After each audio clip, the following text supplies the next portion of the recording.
Bienvenue sur Esprit Profond, la chaîne qui plonge au cœur des mystères de l'esprit humain, des comportements et des perceptions à travers les yeux des plus grands philosophes et penseurs.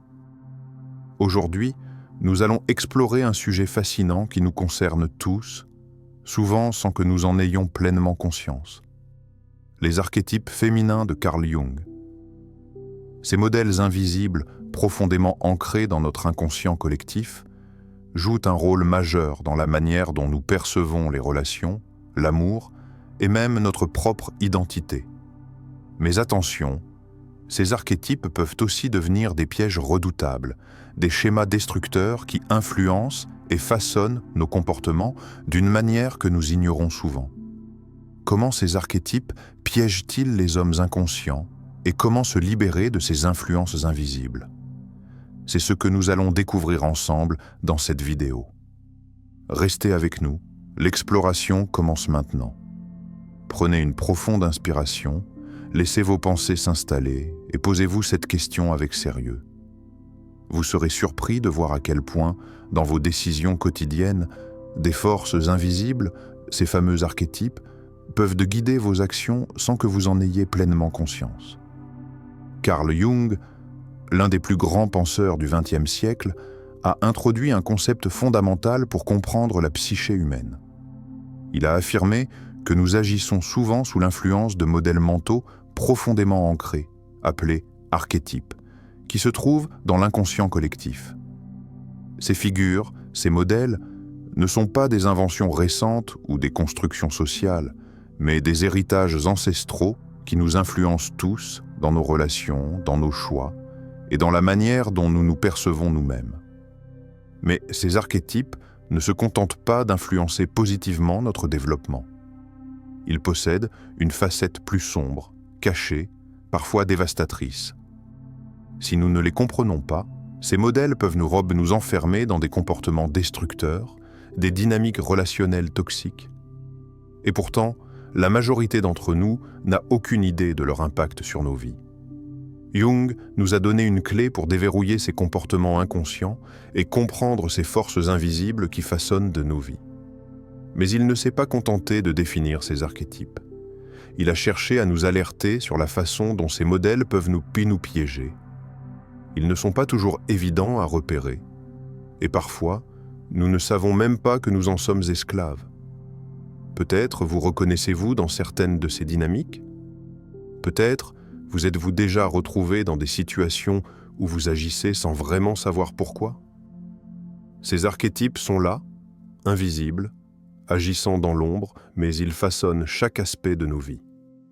Nous allons explorer ensemble comment ces archétypes, en particulier les modèles féminins, influencent la psychologie des hommes. À travers les histoires, les relations et les expériences humaines, ces figures archétypiques apparaissent sous différentes formes. Mais que se passe-t-il lorsque ces archétypes deviennent déformés? Lorsque l'influence de ces modèles se transforme en piège?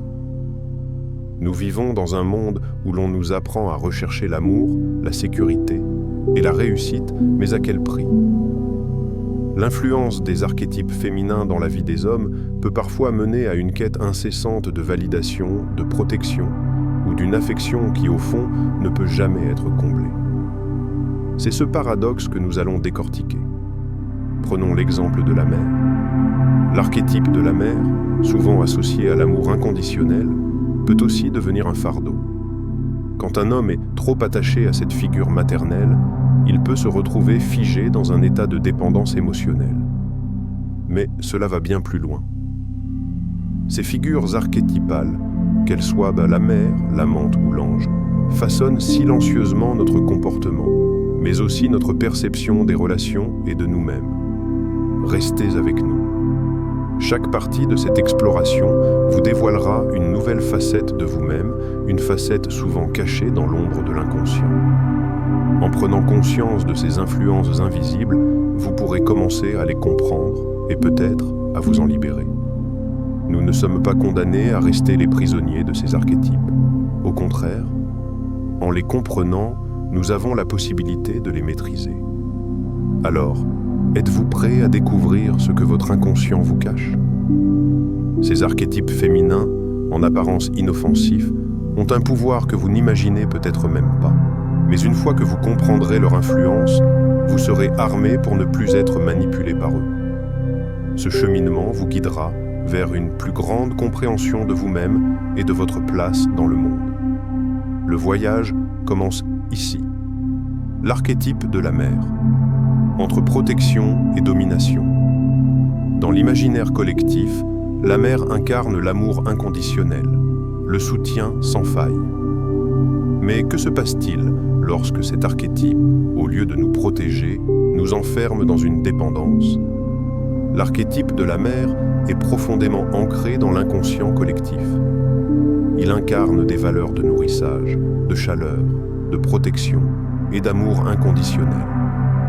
En théorie, cette figure doit offrir la sécurité émotionnelle et le soutien nécessaire au développement.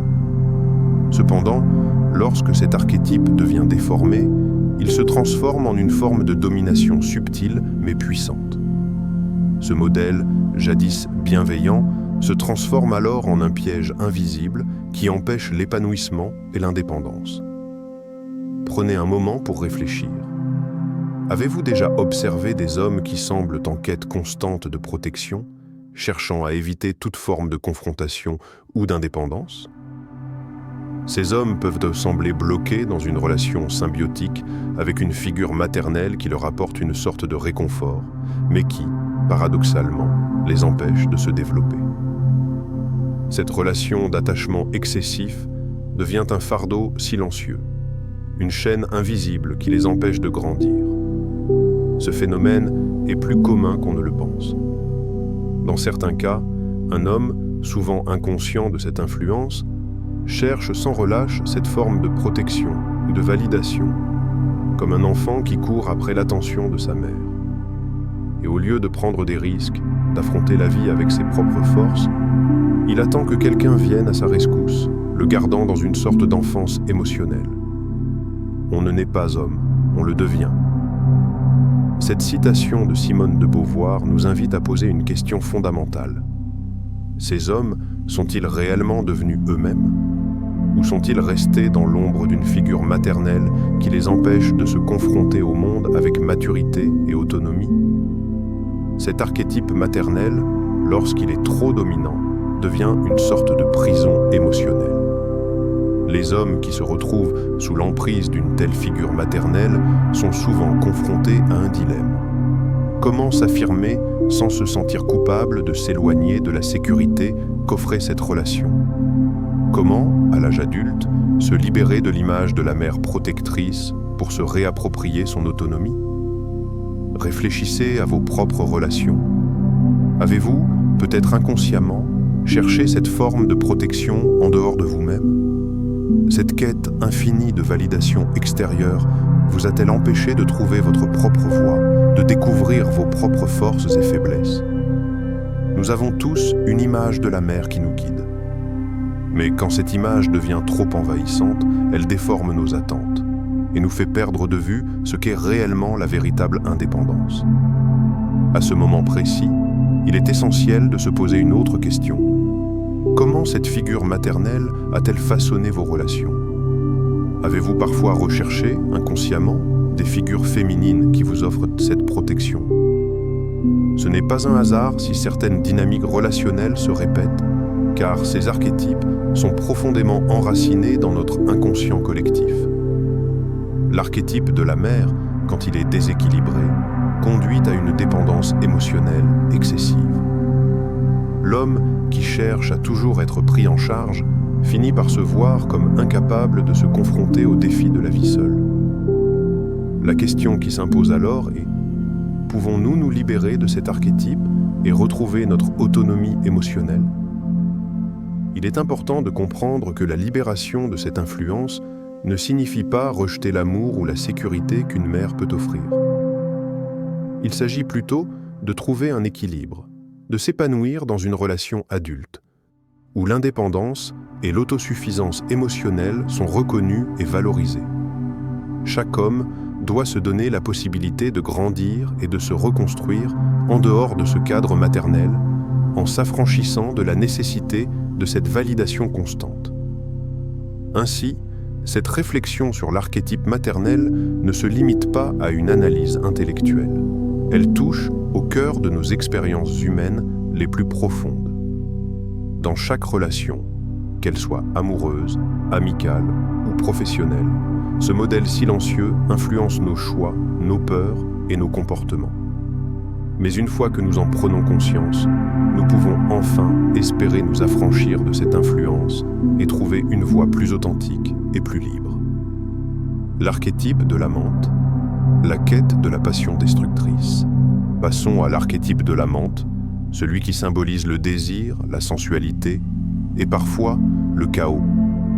Cet archétype est à la fois puissant et dangereux. Lorsqu'il devient un moteur dans nos vies, il peut aussi bien élever que détruire. L'amante, dans sa pureté, incarne la liberté absolue, l'expression la plus pure du désir et de la sensualité. Elle était l'image de la quête de plaisir, de la passion sans bornes, de l'exploration des émotions et des sensations profondes. L'homme, qui se laisse guider par cet archétype, peut vivre dans un tourbillon de sentiments intenses, de séduction et de plaisir. Mais que se passe-t-il lorsque cette quête de plaisir se transforme en une obsession, un besoin incontrôlable de validation, comme si chaque rencontre et chaque émotion devait combler un vide insatiable? Cet archétype peut devenir un piège subtil, un cercle vicieux qui pousse l'homme à rechercher toujours plus de séduction, plus de validation, plus de plaisir. Il ne se contente jamais de ce qu'il a, car il cherche constamment à remplir un espace intérieur qui reste inaccessible, qu'aucun plaisir terrestre ne pourra combler. Il devient alors un esclave de ses désirs. Il pense que la prochaine conquête, la prochaine expérience, la prochaine émotion forte sera celle qui le guérira de ce manque. Mais ce n'est qu'une illusion. L'homme inconscient, sous l'emprise de cet archétype, se retrouve enfermé dans un état de dépendance émotionnelle et de recherche effrénée. Il s'imagine qu'il peut trouver l'accomplissement en multipliant les expériences sensorielles et les plaisirs immédiats. Mais en réalité, chaque recherche de satisfaction le laisse plus vide encore. L'amante devient alors un symbole de cette quête sans fin, un désir qui dévore sans jamais être rassasié. Le désir est une ruse de la nature pour nous faire avancer, disait Nietzsche. Et pourtant, ce même désir, mal compris et mal orienté, devient notre propre prison. La quête de plaisir et de validation, loin de nous élever, nous enferme dans un cycle incessant de recherche de satisfaction, où chaque succès est éphémère et chaque échec nous plonge dans la frustration. Ce désir non maîtrisé nous empêche de nous concentrer sur ce qui est vraiment essentiel, l'accomplissement intérieur et la sérénité. Il est crucial de se poser la question: quelles sont les choses dans vos désirs qui vous empêchent de vous élever véritablement?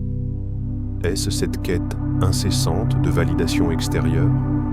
Cette dépendance à l'adrénaline des émotions fortes? Ou est-ce simplement un vide intérieur que vous tentez de combler par la recherche du plaisir immédiat? L'archétype de l'amante, comme un feu qui ne cesse de brûler, peut être source de passion et de créativité. Mais si ce feu n'est pas contrôlé, il peut devenir destructeur. Quand l'homme se perd dans cette quête de satisfaction immédiate, il oublie l'essentiel, que le véritable accomplissement ne réside pas dans l'extérieur, mais dans la paix intérieure, dans l'équilibre entre ses désirs et sa raison, dans l'acceptation de soi. Dans les relations, cet archétype de l'amante peut se manifester par une recherche constante de séduction ou par une dépendance à la validation de l'autre. Parfois, cette quête de plaisir se camoufle derrière des comportements de domination ou de soumission, où l'on cherche inconsciemment à manipuler ou à être manipulé. L'illusion de la satisfaction nous fait oublier que le véritable amour, celui qui permet une connexion profonde et enrichissante, est basé sur l'équilibre et le respect mutuel, et non sur l'intensité d'un désir éphémère. Il est essentiel de comprendre que les désirs ne sont pas mauvais en soi. La passion, la sensualité, la recherche du plaisir font partie intégrante de l'expérience humaine. Mais c'est la manière dont nous gérons ces désirs qui détermine s'ils vont nous élever ou nous enfermer. L'archétype de l'amante nous invite donc à réfléchir sur nos comportements et nos choix. Quelles sont ces zones d'ombre dans vos désirs qui, au lieu de vous enrichir, vous maintiennent dans un état de frustration? Comment pouvez-vous transformer cette quête infinie de validation en une recherche de sérénité et de croissance personnelle? C'est cette question qui peut transformer notre relation au plaisir, à l'amour et à la séduction. Car au fond, l'archétype de l'amante n'est pas là pour nous conduire à une fin sans issue, mais pour nous offrir une chance de comprendre nos désirs, de les maîtriser et de les orienter vers ce qui nous permet de grandir plutôt que de nous perdre. L'archétype de l'ange, la quête de perfection. Le dernier archétype que nous allons aborder est celui de l'ange, l'archétype de la pureté, de la perfection. Cet archétype s'incarne souvent dans la quête de l'idéal, dans l'idée d'une perfection presque divine que l'homme projette sur l'autre, et en particulier sur la figure féminine. Mais qu'advient-il lorsque cet idéal se transforme en une attente irréaliste, en un fardeau? L'archétype de l'ange symbolise tout ce qui est pur, lumineux et parfait. Dans l'esprit de l'homme, cet archétype peut se manifester sous la forme de la recherche de la femme idéale, une figure qui incarne la beauté, la bonté, la douceur et la perfection morale. Mais cet idéal, aussi séduisant soit-il, peut devenir une source de frustration, car il impose des critères impossibles à atteindre. L'homme inconscient, projetant cet idéal sur une personne réelle, se condamne à l'échec, car la perfection n'est aucune illusion.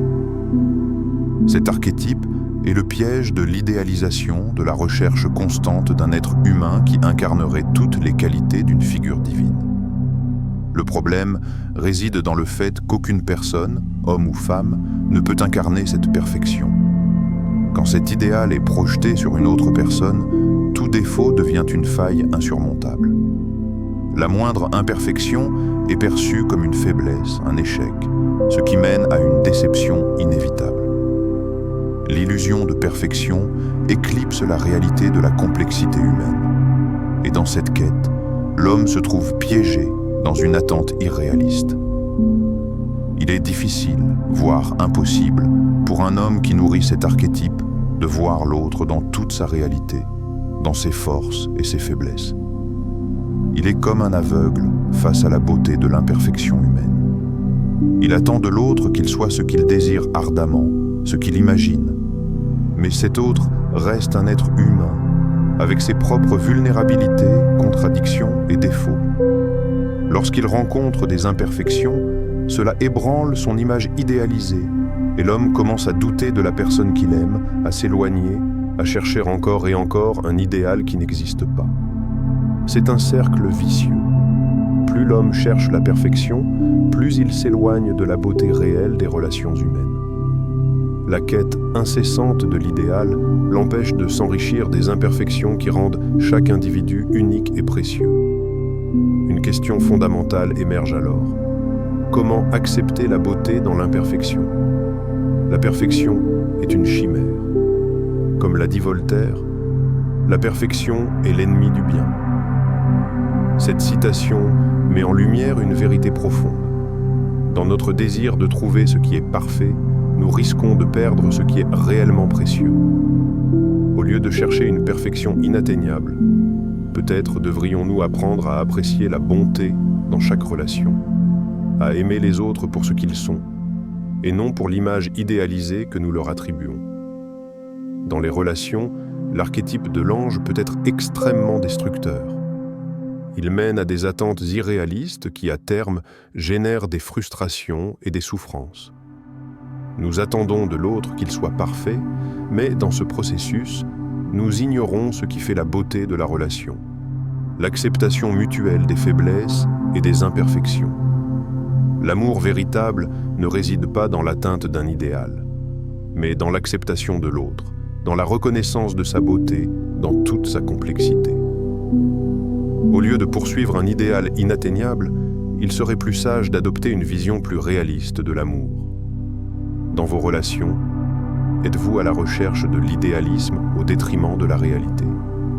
Voulez-vous l'image parfaite de l'amour, ou êtes-vous prêt à aimer l'être humain dans toute sa réalité, avec ses défauts et ses imperfections? Nous avons tous tendance à rechercher la perfection à un moment ou un autre, mais c'est dans l'imperfection que réside souvent la véritable beauté.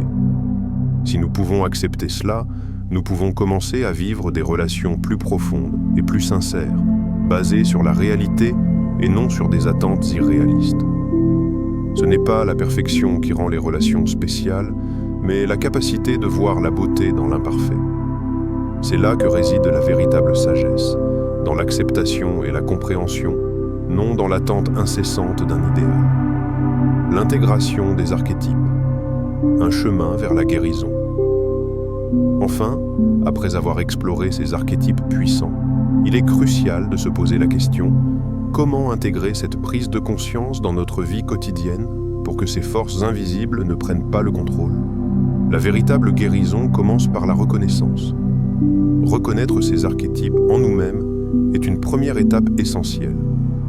Nous avons tous des schémas qui, parfois à notre insu, régissent nos comportements, influencent nos choix et définissent nos relations. Ces archétypes, qui peuvent sembler être des figures abstraites et lointaines, agissent dans l'ombre de notre psyché. Mais une fois que nous prenons conscience de leur présence et de leur pouvoir, nous pouvons les apprivoiser et les réorienter vers des objectifs plus sains, vers un équilibre intérieur plus profond.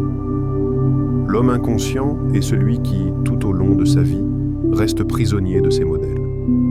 Il peut être constamment à la recherche de l'approbation d'un idéal maternel, où il peut se perdre dans une quête de perfection impossible. Pourtant, l'instant où nous prenons conscience de cette influence est celui où commence le véritable pouvoir.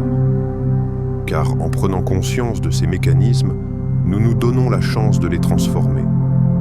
Une question se pose alors. Avez-vous déjà eu une expérience où vous avez pu identifier un de ces archétypes dans vos relations? Peut-être que dans un moment précis, vous avez reconnu en vous-même ou chez l'autre ce besoin incessant de validation, ce désir d'être sauvé ou cette quête de perfection. Ce moment de lucidité peut être celui qui change tout. La prise de conscience a le pouvoir de transformer une relation, une dynamique et même toute une vision de soi. En l'intégrant dans notre vie quotidienne, cette connaissance nous permet de choisir plus consciemment nos actions et nos réactions. La connaissance est la lumière qui éclaire notre chemin, disait Confucius. Cette citation nous rappelle que l'ignorance de soi, la non-connaissance de nos propres mécanismes, est comme une nuit noire sans aucune lumière. Mais lorsque nous éclairons cette obscurité par la lumière de la conscience, tout devient plus clair. Nous voyons alors nos comportements, nos réactions et nos choix sous un angle totalement nouveau. Nous ne sommes plus les esclaves de ces archétypes. Au contraire, nous devenons les maîtres de notre destin. Le processus d'intégration de ces connaissances dans notre quotidien implique une vigilance constante. Cela signifie être conscient de nos actions, de nos attentes et des influences qui sous-tendent nos comportements. Peut-être avez-vous observé des moments où, inconsciemment, vous êtes tombé dans le piège de l'un de ces archétypes. Peut-être avez-vous projeté sur une relation ou une situation une attente irréaliste, un idéal inatteignable, ou encore cherché à combler un vide intérieur à travers des désirs insatiables. Lorsque vous prenez conscience de ces moments, vous pouvez choisir de changer, de réorienter vos attentes et de vous libérer de l'influence de ces forces invisibles. Mais la prise de conscience ne suffit pas. Il s'agit de prendre des mesures concrètes pour réorienter ces archétypes. Par exemple, en reconnaissant l'influence de l'archétype maternel dans votre vie, vous pouvez décider de travailler sur votre indépendance émotionnelle. En voyant en vous-même l'archétype de l'amante, vous pouvez commencer à comprendre que vos désirs ne sont pas des signes de faiblesse, mais doivent être maîtrisés pour éviter la dépendance. De même, en réalisant l'idéalisation de l'archétype de l'ange, vous pouvez commencer à accepter les imperfections dans vos relations, et donc retrouver la beauté de l'authenticité humaine. L'intégration de ces archétypes dans la guérison est avant tout un processus d'acceptation. Accepter que nous soyons tous marqués, influencés, mais qu'il est toujours possible de nous en libérer. En effet, cela ne signifie pas rejeter ces modèles, mais apprendre à les comprendre et à les apprivoiser. Ils peuvent nous aider à grandir, à évoluer, mais leur pouvoir doit être mis au service de notre épanouissement et non pas de notre souffrance. Il n'est pas de malheur plus grand que de rester dans l'ignorance, disait Confucius. Et c'est dans ce manque de conscience que résident nos plus grandes chaînes. Mais la lumière de la conscience nous permet de voir ce que nous étions incapables de voir avant. Dès lors, nous pouvons choisir de transformer ces forces invisibles, de les diriger vers des objectifs positifs et constructifs. Cela est à la portée de tous, et le seul prérequis est cette volonté de se comprendre, de se connaître et de changer. Ce chemin vers la guérison, qui commence par la reconnaissance de nos archétypes, nous invite à sortir de l'ombre, à briser les chaînes invisibles et à réécrire nos histoires. Ce chemin est à la fois difficile et libérateur. Mais une fois que nous faisons le premier pas, la route devient plus claire et notre pouvoir intérieur plus fort. Alors, quel archétype avez-vous identifié en vous? Et comment allez-vous l'intégrer pour en faire une force qui vous aide à grandir? La prise de conscience comme premier pas. Ce que nous venons de découvrir n'est qu'une partie du chemin vers la compréhension de soi. Mais ce voyage commence toujours par un premier pas, celui de la prise de conscience. Maintenant, posez-vous cette question. Quels archétypes vous influencent dans vos relations et dans votre vie personnelle? Prenez un moment pour réfléchir à la manière dont ces modèles invisibles façonnent vos choix, vos désirs et vos relations. La prise de conscience est le premier pas vers un changement réel, vers une transformation intérieure qui vous permettra de vous libérer de ces influences limitantes.